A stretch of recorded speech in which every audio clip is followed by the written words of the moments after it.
नमस्कार। Hello everyone. आज के लेक्चर में हम लोग डिस्कस करेंगे फंगल पैथोजन के बारे में, जो कि अगर मौका मिले तो प्लांट, एनिमल और ह्यूमन में भी सीरियस इन्फेक्शन कॉज कर सकते हैं। लेकिन उसके पहले on behalf of VS Academia हम आप सबको थैंक्स देना चाहेंगे फॉर सपोर्टिंग दिस चैनल। इस चैनल ने 500 सब्सक्राइबर अचीव कर लिए हैं, जो कि आपके सपोर्ट के बगैर पॉसिबल नहीं था। So thank you all. अब चलिए आज का लेक्चर स्टार्ट करते हैं।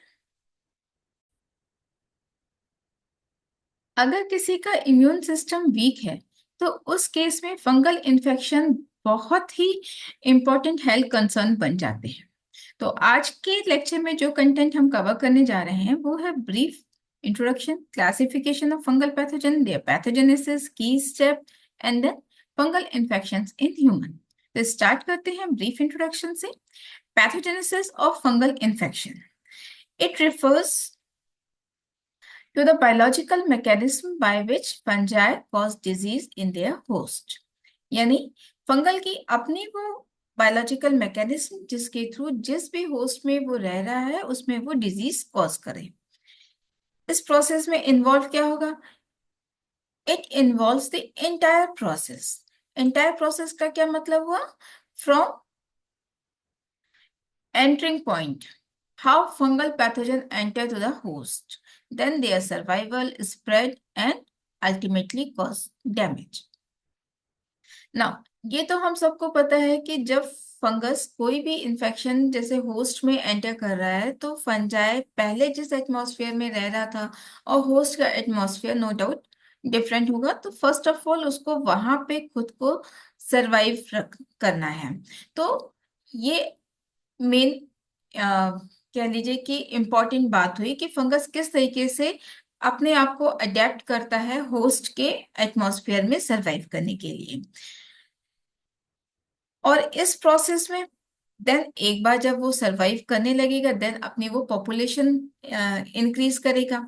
और इस प्रोसेस में क्या होगा? उसका इंटरेक्शन होगा होस्ट के इम्यून सिस्टम से। होस्ट का इम्यून सिस्टम फंगल का जो इन्फेक्शन है उसको दूर करना चाहेगा और फंगस होस्ट के इम्यून सिस्टम से बच के अपने आप को सरवाइव करेगा और स्प्रेड करने की कोशिश करेगा, जो कि ultimately in the form of disease के फॉर्म में हमें दिखाई देता है अगर होस्ट के इम्यून सिस्टम से फंगस बच गया तो।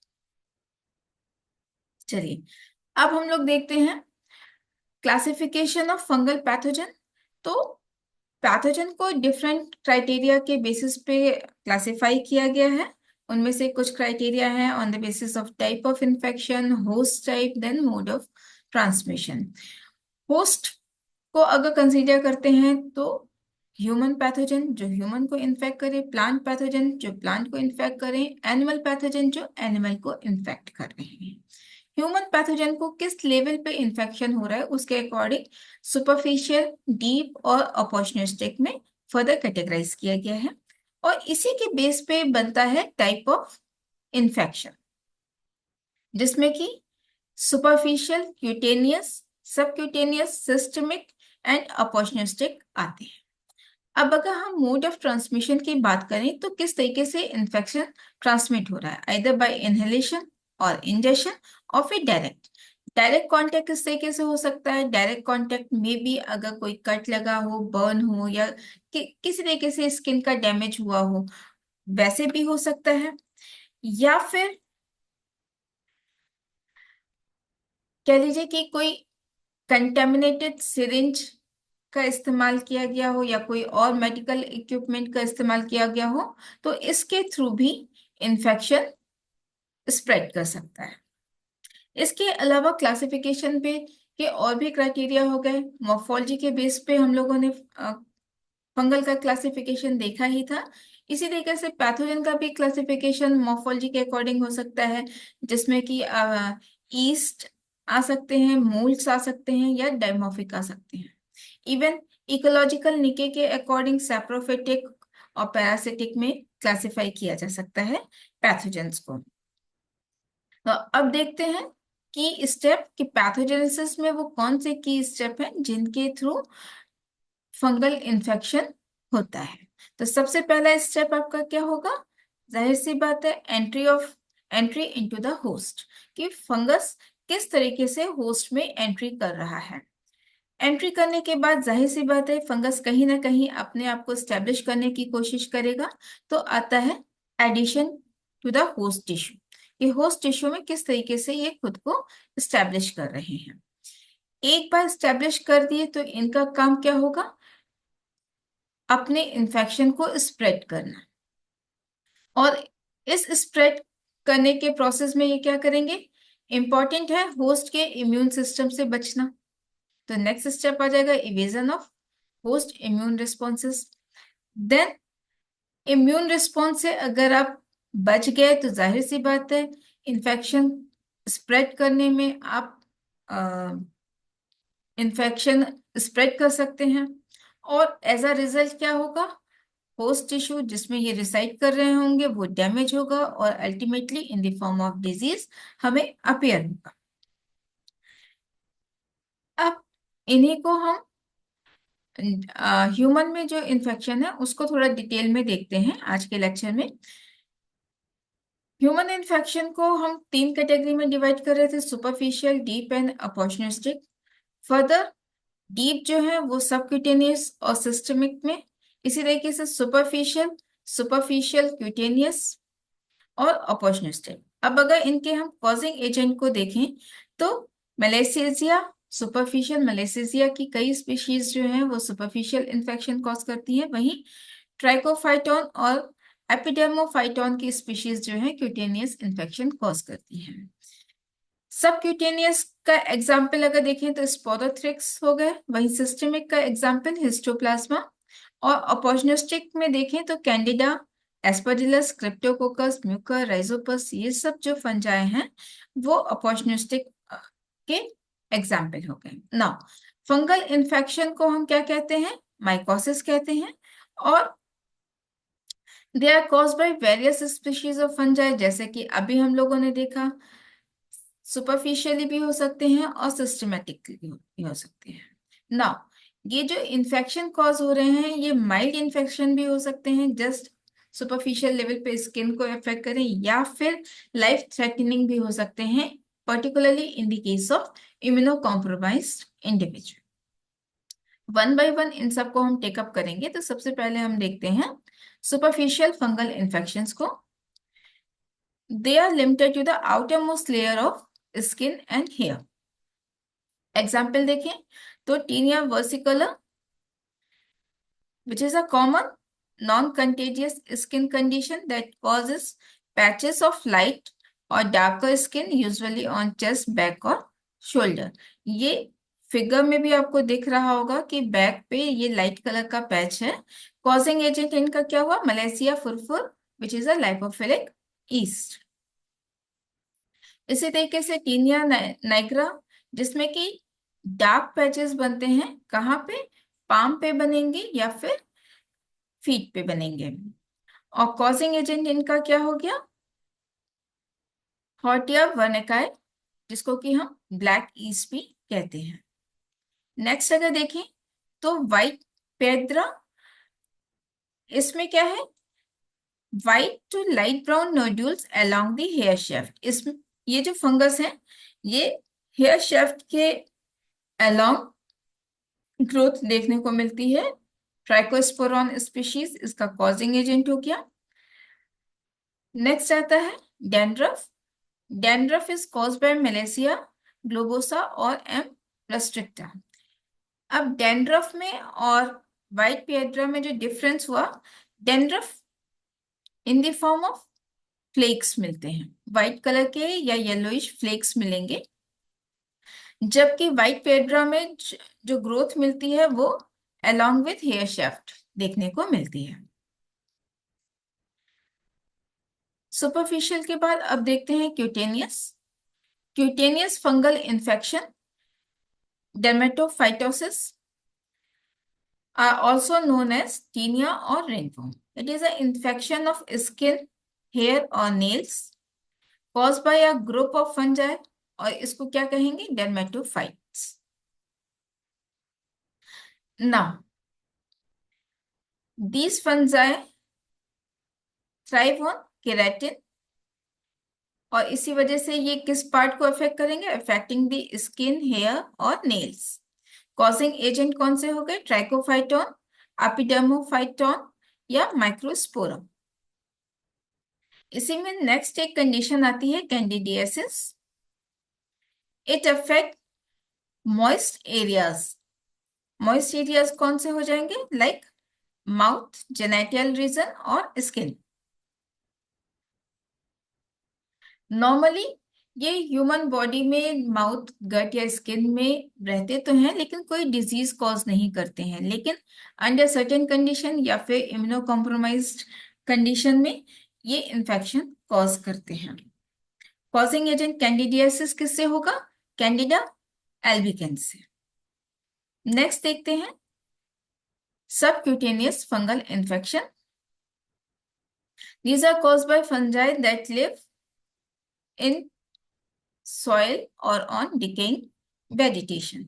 Means ये जो फंगस है ये कहाँ पे मिलेंगे? हमें फील्ड में मिलेंगे।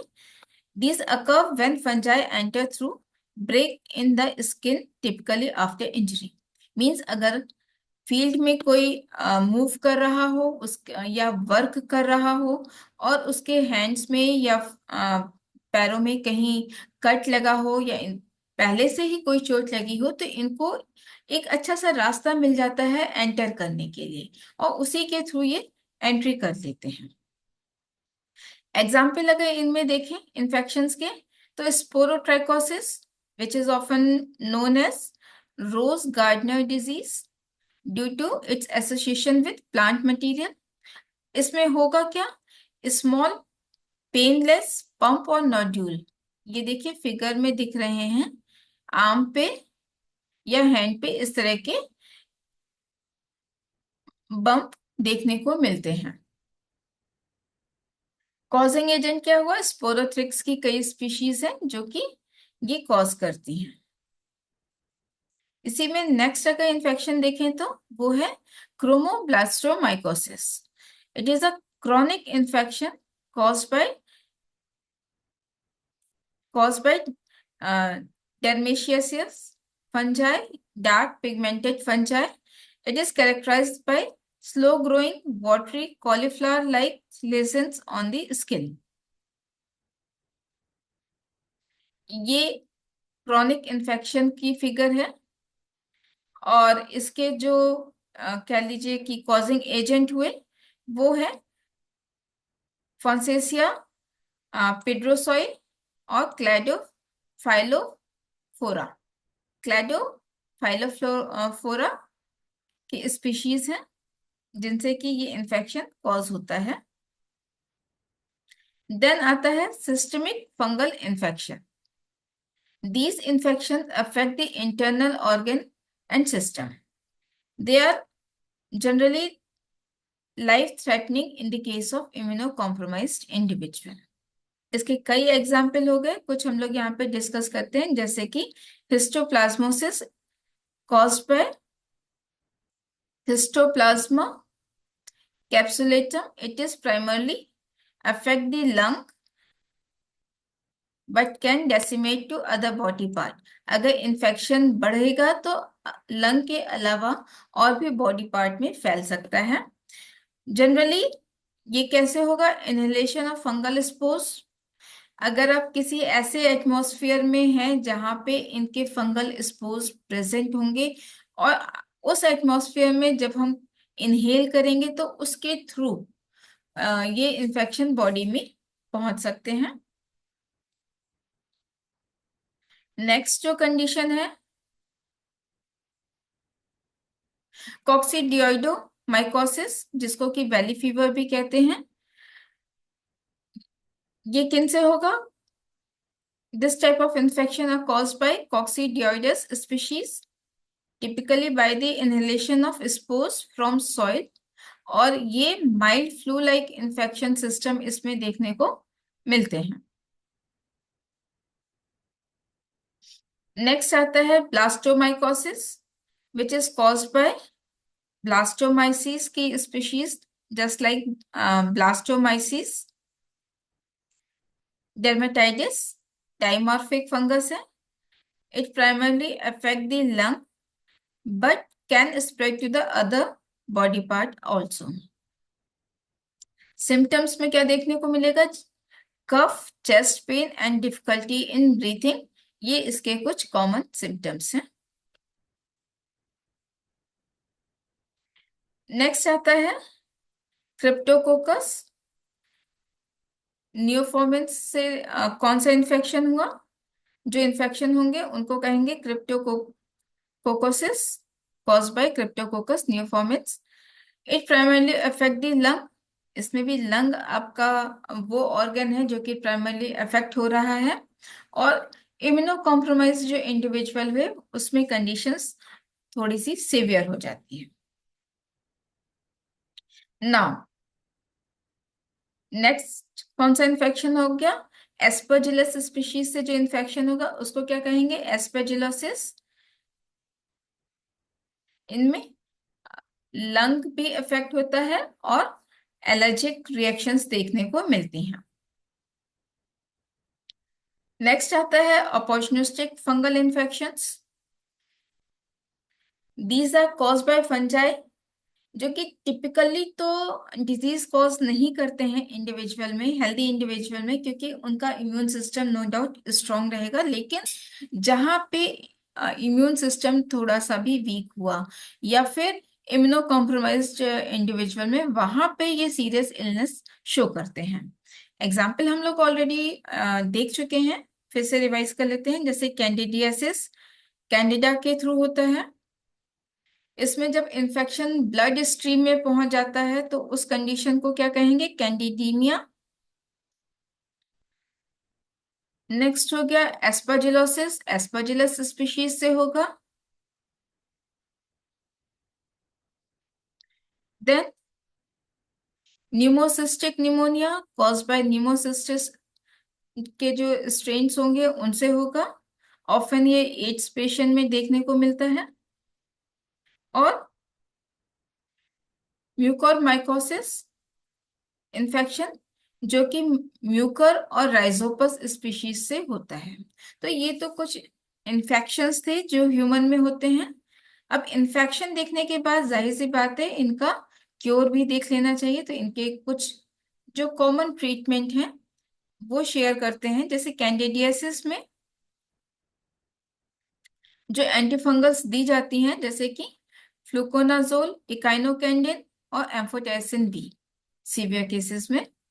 वहीं एस्परजिलोसिस में वोरिकोनाजोल, एम्फोटेरिसिन बी और इट्राकोनाजोल, ये क्रॉनिक केस के लिए है। ये कॉमन ट्रीटमेंट हुए कैंडिडियासिस और एस्परजिलोसिस में। इसी तरीके से अगर हम अदर्स को देखें, जैसे कि म्यूकोरमाइकोसिस जो कि राइजोपस और म्यूकर स्पीशीज से हो रहे थे, उसमें एम्फोटेरिसिन बी दिया जाता है या पोसाकोनाजोल और मतलब एजोल जो ड्रग्स हैं वो दी जा रही हैं। इसी तरीके से न्यूमोसिस्टिस निमोनिया में ट्राइमिथोप्रिन या फिर पेंटामिडीन ड्रग्स हैं जो कि ट्रीटमेंट में दी जाती हैं। ये लिटरेचर में रिपोर्टेड है। क्रिप्टोकोकोसिस जो क्रिप्टोकोकस से होते हैं, जस्ट लाइक क्रिप्टोकोकस नियोफॉर्मिन्स, इस केस में एम्फोटेरिसिन बी, फ्लुकोनाजोल या फ्लुसिटोसिन कुछ एंटीफंगल्स हैं जो कि इनके ट्रीटमेंट में दिए जा रहे हैं। इसी तरीके से हिस्टोप्लाज्मोसिस, हिस्टोप्लाज्मा के थ्रू जो होता है, इसमें इट्राकोनाजोल और एम्फोटेरिसिन भी यूज किया जाता है। और ब्लास्टोमाइकोसिस, ब्लास्टोमाइकोसिस की कंडीशन ब्लास्टोमाइसिस से होती है। इसमें इट्राकोनाजोल और एम्फोटेरिसिन भी और कॉक्सीडियोइडिस कॉक्सीडियोडोइड माइकोसिस जो कि कॉक्सीडियोइडिस के स्पीशीज से हो रहे हैं। इसमें फ्लुकोनाजोल, इट्राकोनाजोल और amphotericin B as a treatment दिए जाते हैं। ये कुछ स्ट्रक्चर हैं जैसे फ्लुकोनाजोल के, एम्फोटेरिसिन बी के और इट्राकोनाजोल के, जो कि ट्रीटमेंट में यूज किए जाते हैं। तो आज के लेक्चर में इतना ही। नेक्स्ट लेक्चर में हम लोग मिलेंगे नेक्स्ट कंटेंट के साथ। आप लोगों को अगर ये कंटेंट यूजफुल लग रहा हो तो इस प्लेटफॉर्म को लाइक कीजिए, शेयर कीजिए, सब्सक्राइब कीजिए। तो मिलते हैं नेक्स्ट लेक्चर में, तब तक के लिए टेक केयर।